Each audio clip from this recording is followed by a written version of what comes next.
Hi అండి. ఈరోజైతే నేను మీకు పరిచయం చేయబోతున్న వంటకం బోటి మామిడికాయ కర్రీ. బోటి మామిడికాయ కర్రీ సింపుల్‌గా, టేస్టీగా ఏ విధంగా చేసుకోవచ్చో నేనైతే ఈ వీడియోలో అయితే మీకు చూపించబోతున్నా. ఇంకెందుకు ఆలస్యం, లేట్ చేయకుండా వీడియోలోకి అయితే వెళ్ళిపోదాం. బోటీనైతే ముందుగా క్లీన్ చేసుకొని ఉడకబెట్టి అయితే నేను పక్కన పెట్టుకున్నాను. స్టవ్ వెలిగించి బాండి పెట్టుకుని ఆయిల్ వేసుకున్నానండి. ఆయిల్ హీట్ అయ్యాక సన్నగా తరుక్కున్న ఉల్లిపాయ ముక్కలు అయితే వేసుకున్నాను. ఇలా ఫ్రై చేసుకోవాలండి. బాగా ఫ్రై అయిన తర్వాత ముందుగా ఉడకబెట్టుకున్న బోటీ ముక్కలు కూడా దీంట్లో వేసుకొని ఫ్రై చేసుకోవాలండి. నూనెలో బాగా ఫ్రై అవ్వడం వల్ల చాలా బాగుంటాయి. అల్లం వెల్లుల్లి పేస్ట్ కూడా వేసుకున్నాను. పచ్చివాసన పోయేదాకా ఇలా ఈ విధంగా చూపించిన విధంగా ఫ్రై అయితే చేసుకోవాలండి.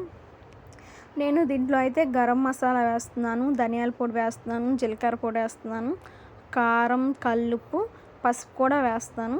ఇవన్నీ వేసి ఒకసారి బాగా అయితే కలుపుకోవాలండి. కలుపుకున్న తర్వాత వాటర్ని అయితే యాడ్ చేయాలి. ఎందుకంటే ముక్క ఇంకొంచెం బాగా ఉడకాలి. ముక్క సాఫ్ట్గా ఉంటేనే బాగుంటుంది. బాగా బాయిల్ చేయాలండి.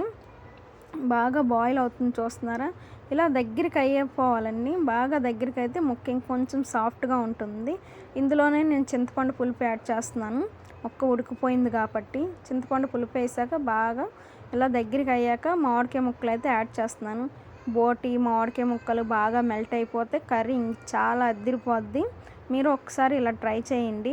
చూసారా, కర్రీ అయితే రెడీ అయిపోయింది. ఇంకెందుకు ఆలస్యం, మీరు కూడా రెడీ చేసేసుకోండి.